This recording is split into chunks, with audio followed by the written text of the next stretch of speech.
नहीं होती, कुछ मंगल भी होती हैं, और जो ना शुभ है और ना मंगल वो करती हैं आपको सावधान। तो शुभ बताने, मंगल दिखाने और सावधान करने मैं हूं आपके साथ श्वेता झा। रूस और यूक्रेन की जंग के 55 दिन हो चुके हैं, लेकिन बीते 4 दिनों से रूस ने जिस तरीके से हमले तेज किए हैं उसे देखकर कहा जा रहा है कि अब पुतिन जंग खत्म करने की जल्दबाजी में है। मारिउपोल हो, लवीव हो या फिर डॉनबास, हर जगह रूसी सेना बम बरसा रही है। इन सब के बीच यूक्रेनी फौज भी मैदान जंग में डटी हुई है।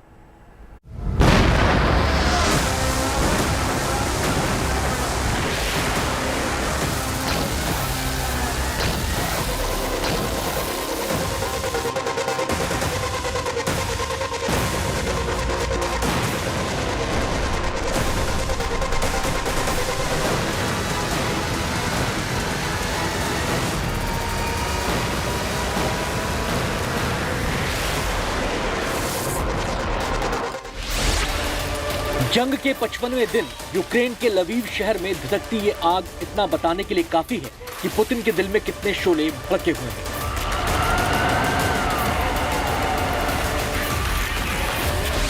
लवीव यूक्रेन का पश्चिमी शहर है, पड़ोसी पोलैंड के करीब है, जहां लाखों यूक्रेनी इस उम्मीद से भागे थे कि शायद वहां वो रूस के हमले से बच जाए, लेकिन सोमवार को रूस ने लवीव को भी नहीं बख्शा।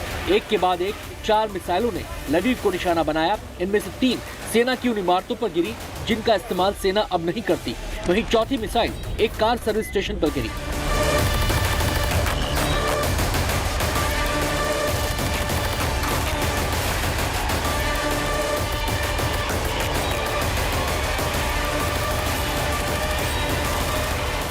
आखिर ऐसा क्या हुआ कि युद्ध के 55वें दिन रूस ने यूक्रेन पर हमले तेज कर दिए, बमों की बारिश तेज कर दी और शहर दर शहर तबाही मचानी शुरू कर दी। आखिर अचानक रूस 55 दिनों से चली आ रही इस जंग को खत्म करने की कोशिश करने लगा। आखिर बीते 4 दिनों में ऐसा क्या हो गया जिसकी वजह से पुतिन और उनकी शक्तिशाली फौज बौखला गई है? इन सारे सवालों के जवाब आपको सिलसिलेवार तरीके से बताएंगे, लेकिन उससे पहले इन तस्वीरों को देख लीजिए।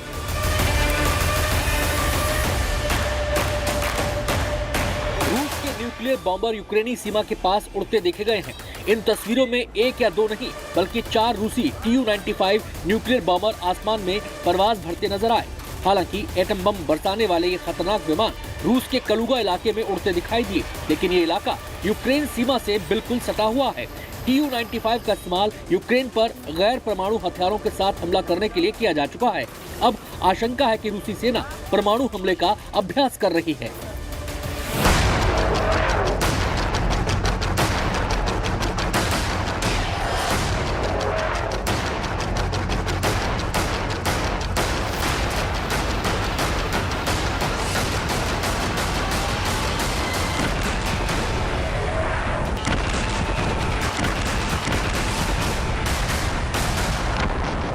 क्योंकि यूक्रेन की सेना ने उनका डट के मुकाबला किया है, वो लड़ाई में कोई रैश एक्शन लेंगे या कोई ऐसा काम करेंगे जो उनको नहीं करना चाहिए, जो रशिया के हित में ना हो, वो शायद सही नहीं होगा। जब आपका नुकसान होता है, यूक्रेन जैसा एक कमज़ोर देश आपको हिट करता है, या तो आपका ऑयल डिपो बर्बाद करता है या शिप अगर वो वाकई यूक्रेन ने डुबोई है वो करता है, तो रशिया का गुस्सा तो आएगा, लेकिन गुस्से से उनकी लड़ाई का तौर तरीका नहीं बदलेगा। अब आपको बताते हैं कि बीते 4 दिनों में वो कौन कौन सी घटनाएं हुई हैं जिनकी वजह से पुतिन का पारा 7वें आसमान पर पहुंच गया है और वो अब किसी भी कीमत पर जल्द से जल्द इस युद्ध को खत्म कर देना चाहते हैं।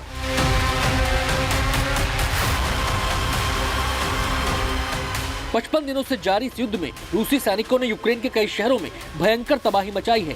कई बस्तियां सुनसान हो गई हैं और कई इमारतें खंडहर में तब्दील हो चुकी हैं। लेकिन यूक्रेन भी हार नहीं मान रहा है। यूक्रेन की सेना भी लगातार जवाब दे रही है। यूक्रेन ने 4 दिन के अंदर रूसी नौसेना को दूसरा बड़ा झटका दिया है।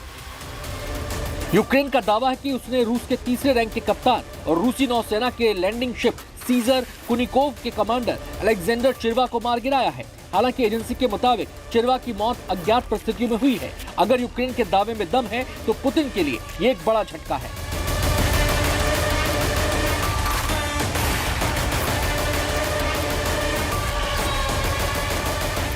इससे पहले यूक्रेन ने युद्ध के 50वें दिन रूसी क्रूजर मॉस्कोवा को तबाह कर दिया था। रूस का युद्धपोत काला सागर से यूक्रेन की जमीन पर मिसाइलों की बारिश कर रहा था। यूक्रेन ने कहा था कि उसने नेपच्यून मिसाइल का इस्तेमाल कर इस जंगी युद्धपोत को आग के शोलों में बदल दिया। हालांकि रूस ने दावा किया था कि किलर मिसाइलों से लैस इस युद्धपोत के गोला बारूद में आग लग गई थी, इस वजह से मॉस्कोवा में धमाका हुआ। अगर ये समाचार सच भी है तो इससे लड़ाई का रुख नहीं बदलेगा। रशिया के तो काफ़ी जनरल पहले भी समाचारों के हिसाब से कैजुअल्टी हो चुके हैं, तो एक नेवी के कमांडर मरने से ना रशिया अपना उद्देश्य छोड़ेगा, ना अपने लड़ाई के तरीके में कोई विशेष बदलाव लाएगा। महज 4 दिन के भीतर सैन्य मोर्चे पर मिली इस गहरी चोट के कारण पुतिन आग बबूला है और इस गुस्से का नतीजा ये तस्वीरें हैं। मारियुपोल के अजोवस्टल स्टील प्लांट से उठता धुएं का गुबार पुतिन ऑपरेशन डोनबास की गवाही दे रहा है। यूक्रेन की जंग को जल्द से जल्द खत्म करने के लिए रूसी राष्ट्रपति व्लादिमीर पुतिन इतने उतावले हो चुके हैं कि रूसी फौज निर्दोष लोगों पर बगैर परवाह किए बमबारी कर रही है। अजोवस्टल स्टील प्लांट मारियुपोल में यूक्रेनी फौज का एकमात्र किला है। यहाँ से यूक्रेनी फौज रूसी सैनिकों से लोहा ले रही है तो बड़ी तादाद में आम लोग भी छिपे हुए हैं। इन्हें निकलने का मौका दिए बगैर रूस लगातार हमले बोल रहा है। Bureau report, good news today. रूस यूक्रेन जंग के बीच अमेरिका ने चीन को एक बार फिर से कड़ी चेतावनी दी है। अमेरिकी विदेश विभाग ने कहा है कि अगर चीन ने किसी भी तरह से रूस की मदद करने की कोशिश की तो अंजाम बुरा होगा। उधर जेलेंस्की ने मांग कर डाली है कि रूस को अमेरिका आतंकवादी देश घोषित कर दे। तेजी से बदल रहे घटनाक्रम के बीच आशंका इस बात की जताई जा रही है कि रूस यूक्रेन युद्ध से उठी चिंगारी से कहीं विश्व युद्ध ना छिड़ जाए।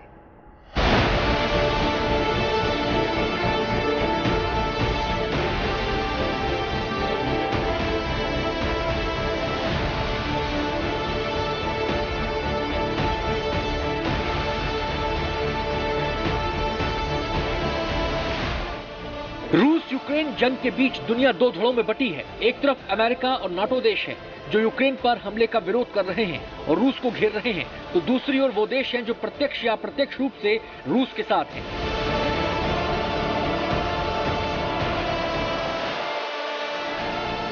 अमेरिका उन देशों को अंजाम भुगतने की चेतावनी दे रहा है जिन्होंने रूस की मदद की है या कर रहे हैं, तो रूस उन मुल्कों को धमका रहा है जो अमेरिका या नाटो के पाले में है। ऐसे में सवाल ये है, क्या ये युद्ध महायुद्ध यानी थर्ड वर्ल्ड वॉर का कारण बनने वाला है?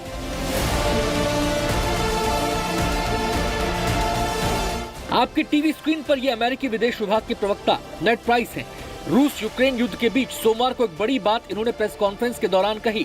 नेड प्राइस की जुबान से निकली बातें सीधे तौर पर चीन के लिए चेतावनी है। नेड प्राइस ने कहा, अगर चीन यूक्रेन में अभियान के लिए रूस को हथियार या आपूर्ति मुहैया कराता है या पश्चिमी प्रतिबंधों से बचने में मॉस्को की मदद करता है तो इसके गंभीर परिणाम होंगे।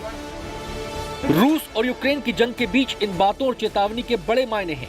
रूस जंग के शुरुआती दिनों से लगातार अमेरिका की धमकियों और चेतावनियों को नजरअंदाज करता आया है। अमेरिका नाटो देशों की ओर से लगाई गई पाबंदियों को भी पुतिन ने बहुत गंभीरता से नहीं लिया है और यूक्रेन पर बमों की बारिश लगातार कर रहे हैं। इस जंग के कारण दुनिया दो हिस्सों में बटी नजर आ रही है। रूस और यूक्रेन के बीच जारी इस जंग का असर दूसरे कई देशों के संबंधों पर गहरा पड़ा है। इन्हीं में अमेरिका और चीन के बिगड़ते रिश्ते भी शामिल हैं। दुनिया जानती है कि रूस के साथ चीन के अच्छे रिश्ते हैं, यहाँ तक कि इस युद्ध में चीन ने रूस की सैन्य मदद भी की है। लेकिन रूस के खिलाफ कड़े और बड़े फैसले लेने वाले जो बाइडेन को ये सब कुछ अच्छा नहीं लगा है। एक बार फिर अमेरिकी विदेश मंत्रालय की ओर से चीन को चेतावनी आई है। तो सवाल ये है कि रूस यूक्रेन जंग में चीन अमेरिका की जंग तो शुरू नहीं हो जाएगी, कहीं तीसरा युद्ध तो नहीं शुरू हो जाएगा? राय की बात है। मैं समझता हूँ अमेरिका आज के दिन एक बुझता हुआ शोला है। कई जगह वो फेल हो गए, चाहे वो इराक हो, चाहे वो अफगानिस्तान हो, उससे पहले वियतनाम में था। तो अभी तक वो सुपर पावर रहे हैं। अभी दुनिया की जो रुख है वो बदल रहा है और वो अकेले सुपर पावर शायद नहीं रहेंगे और अमेरिका इसी बात से चिंतित है। अमेरिका चीन को सख्त चेतावनी भले ही दे, लेकिन ये अमेरिका को भी पता है कि जिनपिंग को भी इस बात का एहसास है कि दोनों देशों की दुश्मनी एक दूसरे के लिए कितनी मुसीबतें ला सकती है। इस सब के बीच अमेरिकी अखबार वॉशिंगटन पोस्ट के मुताबिक जेलेंस्की ने फोन पर जो बाइडेन से ये मांग की है कि रूस को आतंकी देश घोषित कर दिया जाए। उधर अमेरिकी विदेश विभाग ने रूस को आतंकवादी देश घोषित करने की मांग पर गौर करने के संकेत दिए हैं। अमेरिकी विदेश विभाग ने कहा है कि रूस को आतंकवादी देश घोषित किए जाने की संभावना से इनकार नहीं किया जा सकता। अगर अमेरिका ने ऐसा किया तो रूस के साथ अमेरिका और उसके सारे करीबी देशों के अंतर्राष्ट्रीय संबंध रूस से खत्म हो जाएंगे।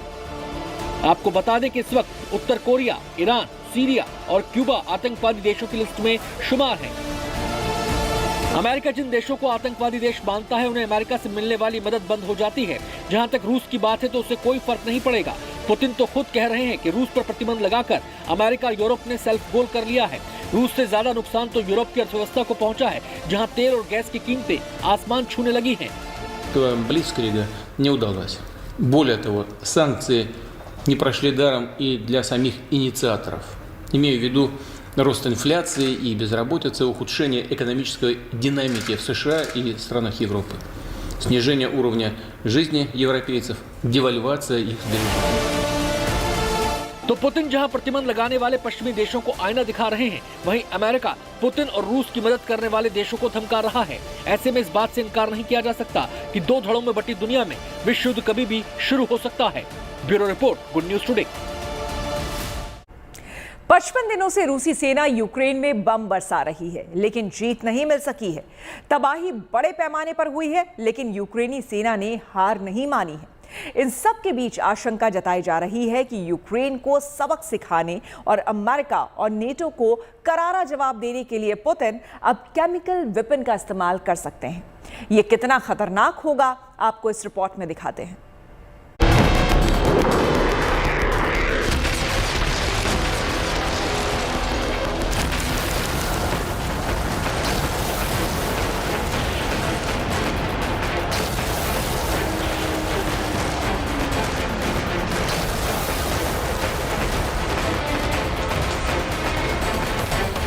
रूस अमेरिका के बीच जारी युद्ध के बीच हर बीतते पल के साथ ही डर और दहशत बढ़ती जा रही है।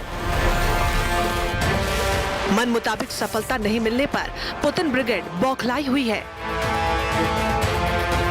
कभी आशंका परमाणु हमले की जताई जा रही है तो कभी रूस की ओर से यूक्रेन पर केमिकल अटैक की आशंका पूरी दुनिया की टेंशन को बढ़ा रही है। यूक्रेन के राष्ट्रपति जेलेंस्की भी लगातार ये कह रहे हैं कि व्लादिमीर पुतिन यूक्रेन को पूरी तरीके से बर्बाद कर देना चाहते हैं। ऐसा करने के लिए पुतिन के पास हथियारों की कोई कमी नहीं है। परमाणु बम की तरह केमिकल वेपन्स भी नस्लों को बर्बाद करने वाला हथियार है। अमेरिका को भी शक है कि पुतिन जल्द ही इसका इस्तेमाल यूक्रेन में कर सकते हैं। इससे बचने के लिए अमेरिका समेत दूसरे देशों ने यूक्रेन को जरूरी उपकरण भेजने भी शुरू कर दिए हैं। क्या अब यूक्रेन की जंग में सबसे खौफनाक हथियार की एंट्री होने वाली है? क्या रूस केमिकल वेपन्स के इस्तेमाल से यूक्रेन युद्ध को पूरी तरह खत्म करने वाला है?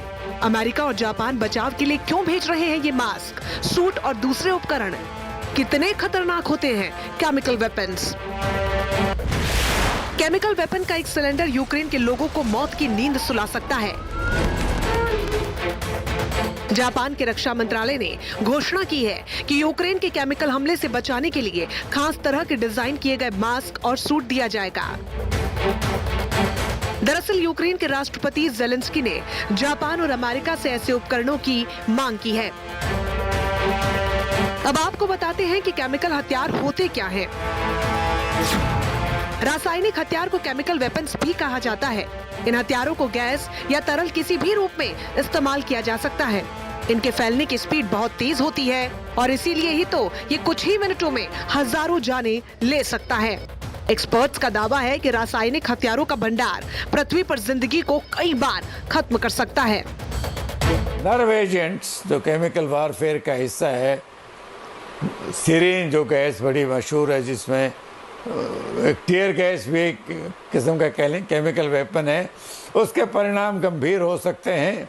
खासकर रेस्पिरेटरी सिस्टम, जो आपके सांस लेने का सिस्टम है, उसमें बाधाएं आ सकते हैं। लंग्स में कैंसर तक हो सकता है और ये हवा में भी फैलते हैं और अगर आपने पानी की उसकी लिक्विड एक बूंद भी टच कर दी तो आपकी स्किन के थ्रू भी ये रिएक्ट कर सकते हैं और इनके परिणाम बहुत गंभीर होते हैं। रूस के हमले से यूक्रेन में जो तबाही हुई है उसके निशान हर ओर बिखरे नजर आ रहे हैं।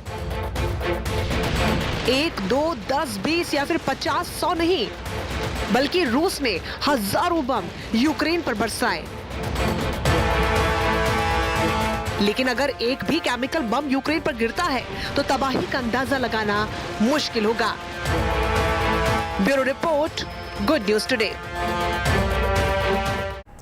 यूक्रेन के साथ रूस की जंग इतनी भीषण होगी और इतने लंबे समय तक चलेगी, किसी ने नहीं सोचा था। रूस के हमलों का जवाब यूक्रेन की ओर से दिया जा रहा है और इस जवाबी हमले में मदद मिल रही है ब्रिटेन से मिले एक खास हथियार की।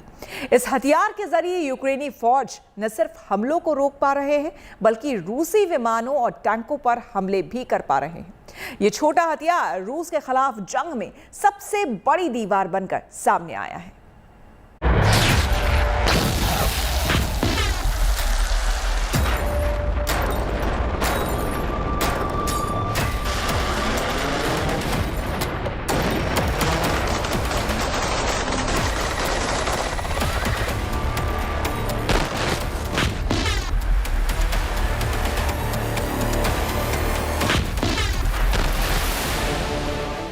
फरवरी को शुरू हुए युद्ध ने अब लगभग 2 महीने पूरे कर लिए हैं।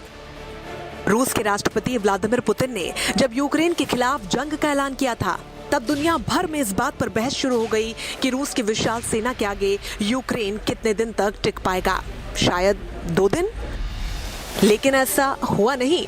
आज जंग के 55 दिन बीत चुके हैं और मैदाने जंग में यूक्रेनी सेना डटी हुई है। ये अलग बात है कि नुकसान ज्यादा हुआ है, लेकिन ज़ेलेंस्की के जाबाजों ने पूरे जोश और जज्बे के साथ रूस के हर हमले का सामना किया।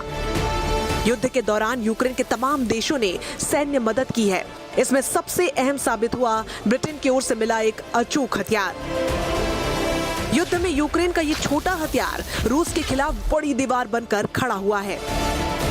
क्या है ब्रिटेन की ओर से यूक्रेन को मिले इस man portable air defence system की खासियतें, आपको बताते हैं। ये असल में स्टार स्ट्रिक मिसाइल है। ये मात्र 14 किलोग्राम वजन का होता है। इसकी लंबाई 4 फीट 7 इंच होती है, यानी उठाने, ढोने या चलाने में आसानी होती है। इसे एक ही इंसान बड़े आराम से दाग सकता है। स्टार स्ट्रिक मिसाइल की रेंज 3 से 7 किलोमीटर होती है।